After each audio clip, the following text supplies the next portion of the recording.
I remember when I was a little boy, I used to be very scared of the darkness. And we used to have this huge dog who used to attack my sister and me all the time. So we were very scared of going out into the garden at night. We were scared of the dog. And one day my grandmother somehow found out about this. And I'm saying this because this was one of the most powerful lessons taught to me in my life by a woman, a grandmother. And my parents had gone out for dinner. And she came, she caught my hand, I still remember, and she took me out into the garden. Dark garden at night, no lights. No, government houses have big gardens, quite a big garden. And she took me there and she left me. She said, now you stay here, don't move. And she left. And I watched my grandmother. I remember she was wearing a yellowish sari. I watched her go away. और मेरी मतलब हवा निकल गई कि मतलब आज तो मैं गया. I didn't have the courage to tell my grandmother that, I don't want to stay here, so I stayed. And she went away. She went away probably for 1 or 2 minutes. But for me, it was like 2-3 hours. I was imagining the dog coming to bite me. I was imagining ghosts. I was imagining snakes. I was imagining everything. And then after some time, I remember my legs were even shaking a little bit, and then I saw my grandmother come. And she came and she asked me, so what are you scared of? So I said, Dadi, I'm scared of that dog. I don't know that he might come and bite me. I'm scared of somebody being in the garden that I don't know. I'm scared of bats. I'm scared of snakes. I'm scared of things I can't see. And she says, no, Rahul, you're not scared of all those things. You're not scared of the darkness. You're not scared of the dog. You're not scared of the bats. You're only scared of your mind. You're only scared of your imagination and what you are thinking. And then she said that, you should not be scared of the darkness, because the truth most often is in the darkness. And if you do not have the courage to face your fear, you do not have the courage to go into darkness,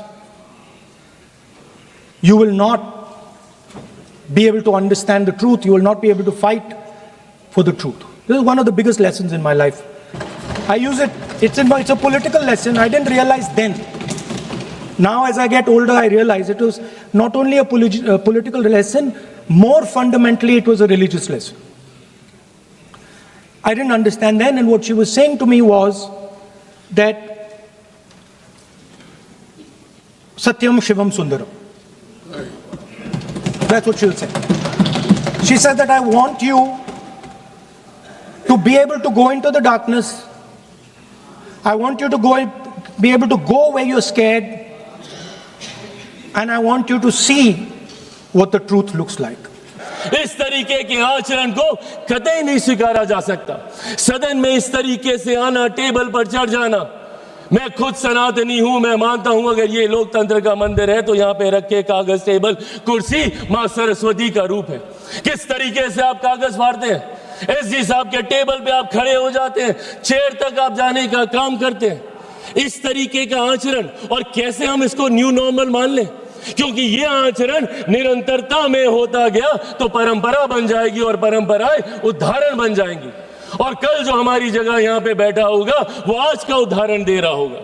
इसीलिए जरूरी है आज की तारीख में हमें अपने आचरण को सुधारने की.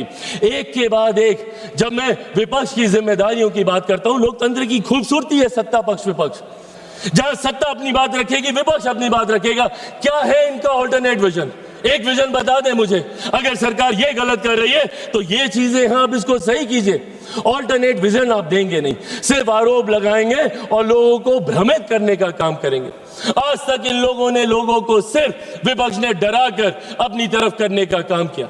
एक के बाद एक ऐसे मुद्दे उठाते हैं और उसको लेकर भ्रम फैलाने का काम करते हैं।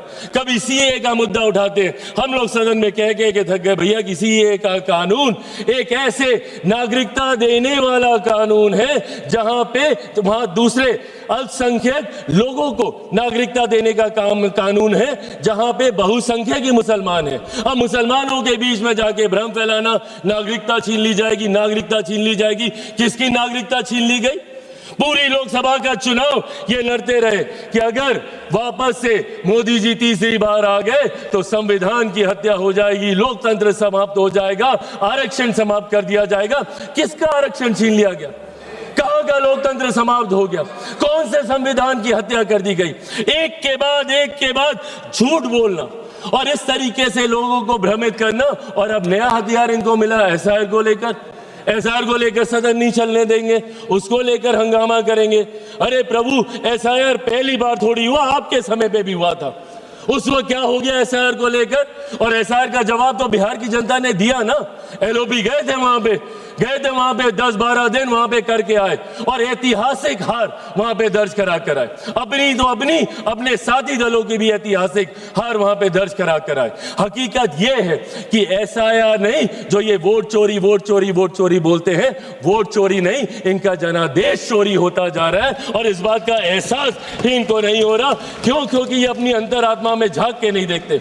इनको आरोप लगाना है पर आत्ममंथन नहीं करना। इनको दूसरे से सवाल पूछने हैं बट खुद से कभी सवाल नहीं करने, और यही कारण है। और आज एक व्यक्ति का विरोध करते करते, मेरे प्रधानमंत्री का विरोध करते करते अब देश का विरोध करने लग गए।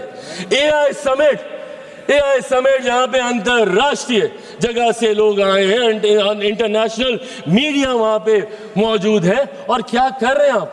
और एक ऐसा समिट जहां पे दूसरे देशों के राष्ट्रीय अध्यक्ष आकर हमारी प्रणाली की तारीफ कर रहे हैं, जिसका विरोध इन्होंने उस वक्त भी किया था।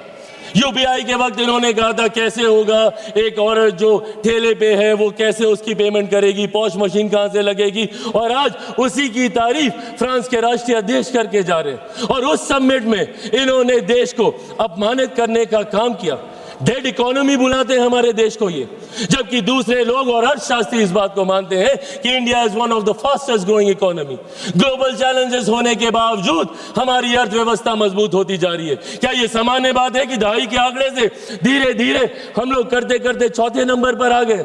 आने वाले दिनों में वो दिन भी दूर नहीं जब हमारा देश दुनिया की तीसरी सबसे बड़ी अर्थव्यवस्था होगा।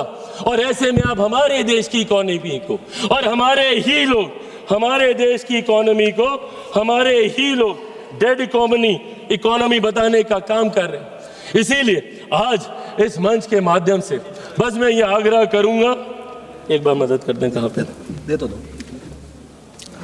इसीलिए आज इस मंच के माध्यम से मैं आग्रह करूंगा और विपक्ष से भी करूंगा, and I think it's our collective responsibility. जहां चुनाव लड़ना था हम लोग लड़ आए, जितने आरोप प्रत्यारोप करने थे हम कर आए, और हमें कई मौके मिलेंगे। अभी फिर असम में मौका मिलेगा, बंगाल में मिलेगा, हर राज्य में मिलेगा। जब तक वन नेशन वन इलेक्शन नहीं आता, हमें हर दूसरे तीसरे महीने हमें मौका मिलता रहेगा आरोप प्रत्यारोप करने का। पर सदन को तो इससे बख्शे। Let it be a collective responsibility of all of us to come together। और यहाँ पे बात हो, और बात होनी जरूरी है। सहमति असहमति की बात नहीं है, बात होनी जरूरी है। आप अपना पक्ष रखें, हम अपना पक्ष रखेंगे, लोगों को उसके बाद फैसला करने दीजिए।